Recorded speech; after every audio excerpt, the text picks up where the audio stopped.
So, ladies and gentlemen, here we are, 290 plus days to flatten the curve. We were promised 15 days. 15 days. We have over 100,000 small businesses that have closed for good. 100,000 small businesses. The backbone of America and the best employers are small businesses. Gone for good. And where's the voices been? Where have the people been to stand up and say enough is enough? People don't like the results of an election, and we're going to get 500,000 people in Washington, D.C. more than once to go stand up for a presidential election for a president who has not stood with the American people for 275 days. Why is Anthony Fauci still in office? Why is Deborah Birx still out there telling businesses to push mask mandates and lock down the states? At this point, to call Trump not complicit in this is absolute foolishness. The federal emergency order that was wrote and ordered on Friday, the 13th of March, allowed governors to bypass the restrictions on all of their time limits on their shutdowns and mandates. Example, the state of Ohio has 120 days is the maximum that any emergency order can stand, and it is not renewable. But because of Donald Trump's federal emergency order, these mandates, these overrides are unlimited. They have unlimited power. Another example, and Chuck Baldwin, who was the constitutional party president on two different terms, 2 different years, he pointed out that in Montana, it's only 30 days. And when it was questioned, they were basically told that it was because of Donald Trump's federal emergency order. And not only did Donald Trump's federal emergency order cause this to happen, but that order expired in the early part of either October or November, and Donald Trump renewed it until Inauguration Day.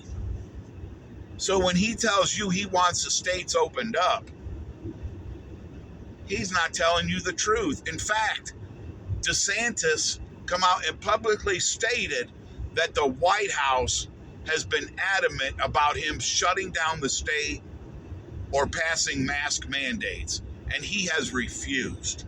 And he publicly stated that he has gotten ridiculous orders from the White House to keep this going. The state of Tennessee has gotten several emails and has openly admitted that the White House has pressured them to shut down or pass mask mandates. So at what point does the American people wake up and say, look, Donald Trump, we want you to be our president, but we're going to hold you accountable?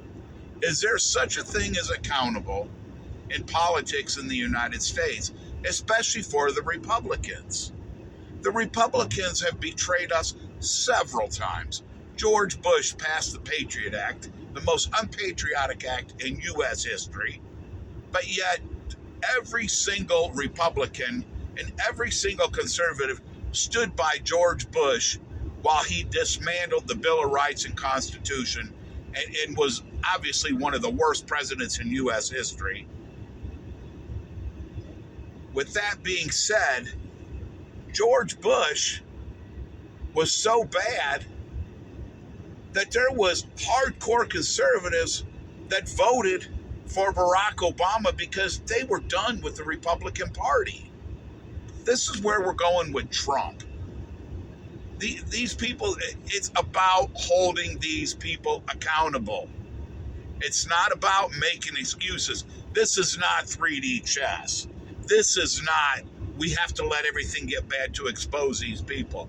You don't permanently destroy 100,000 jobs in this nation and say, oh, we're playing 3-dimensional chess. BS. Get your head out of your butt and start thinking. There is no excuse for Donald Trump to have Anthony Fauci in that position that he holds today. No excuse. He needs to go. Businesses are continuing to struggle. Perfect example, state of Ohio, just to show you the lunacy and actually the idiocracy of the American public now succumbing to being slaves. Okay, so last week, the Cleveland Browns had a game that started at 8:15, which means they bypassed the 10 o'clock curfew that bars and restaurants in the state of Ohio have to abide by. But the Cleveland Browns abide by a mandate passed by DeWine. Now people can say, oh, well, they need to stand up against it. That sounds terrific, but they are going to attack their liquor license, their food license. So it's easy to tell them to stand up, but they're going to lose their licenses. But anyways, the Cleveland Browns were allowed to violate that time frame openly and accepted, and nobody said a word. And when DeWine was questioned about it, he said, well, people need sports. That's good for their morale. You know what? People need to earn a living. People need to feed their kids. People need to pay their mortgage.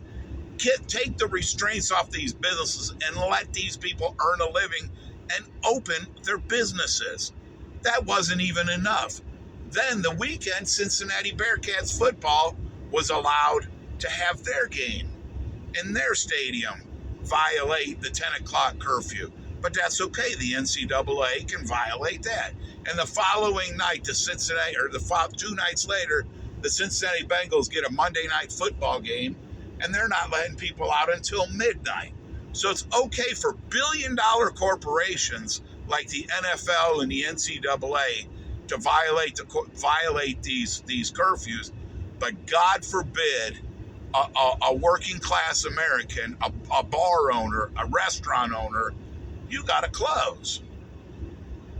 I've actually heard people say, I wonder if these people are going to have to leave at halftime that go to these games. You know, do people think about their rights anymore, or are we adapting to becoming slaves? At what point are people going to take their masks off? Are you ever going to stand up to it? Are you ever going to see through this? Are you just going to go along because that's the easy route?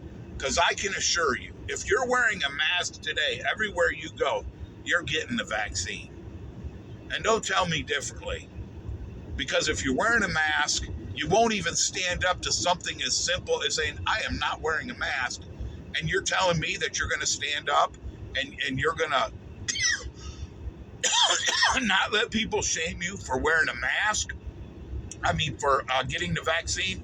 I can assure you, if you're wearing a mask today, you're going to get the vaccine. You can make every excuse you want, but I can assure you, you will get the vaccine. Because you don't want to be ostracized. You don't want to be troubled. You don't want to be outcast. You know, the founding fathers are rolling over in their graves. They are watching the most cowardice group of American people I have ever seen in my life. And we are giving up our country on a virus that has a 99% survival rate. 99+% survival rate. But we're going to close the whole country down. And it's just mind-boggling that this continues to go on. And people don't even talk about it anymore. They just accept it. They're just like, well, you know, if we do this, this will go away. I can't wait till they let us get back to normal. Let me tell you something. They're not letting anybody get back to normal. If you don't take your rights, you're not getting them. Governments do not give you your rights back once they take them. I've actually heard people out there that are so moronic and so stupid that they're saying, I think Trump needs to declare martial law. After 14 days to flatten the curve, if you're begging for martial law, you need your head examined. You are a traitor to this country. Trump had plenty of time to rescind these federal emergency orders, and we could have had valid elections and people voting in person and not had all these people, all these mail-in ballots. It's order out of chaos. It's basically what they've done is they've created this chaos and they've allowed this to happen. If you didn't know any better, you'd think they were actually planning this out. And Donald Trump is not selling you "Make America Great Again." No, Donald Trump is the greatest vaccine salesman in history. Is Bill Gates gonna pay him a commission? Because Donald Trump sells the vaccine every single day. But I'll tell you the one thing Donald Trump is not selling any longer, that's freedom. And people are like, well, he's tied down with this, he's tied down with this. Look, 2 weeks ago, Donald Trump had time to sign, are you ready for this? A peace treaty between Morocco and Israel. That's right, Morocco and Israel. I never knew those two countries are at war with each other. This is all a photo op to make it look like he's actually doing something. If he was doing something, he would be letting the American people get back to work and earn a living. And the American people, if you're going to Washington, D.C. on January 5th or 6th, you need to be going there to stand up against the lockdowns and the illegal mandates that your governors are pushing because of Donald Trump's federal emergency order. It's time to hold him accountable. It doesn't matter who wins the election. In fact, I'll say this. It might actually be better for the American public, at least the patriots, if Joe Biden won. Because at least the patriots, we know how bad Joe Biden is. So the patriots are not going to trust anything Biden does. But with Trump, they'll follow him into the gas chambers and make excuses and say, oh, this is 3D chess. Oh, Donald Trump, this is way above my pay grade. If you're still believing that crap, let me tell you something. For 4 years, at least 3 years, because I got off the Q bandwagon a year ago, but for 3 years, all I heard from these X22 and all my Q friends is, oh, next week, Donald Trump is going to, the hammer's coming down. Oh, he brought Barr in. That means the hammer's coming down. Oh, next week. Well, you know what? Next week, after 200 weeks, no hammers come down, and Barr's leaving in a whimper. That's right, Barr's leaving in a whimper.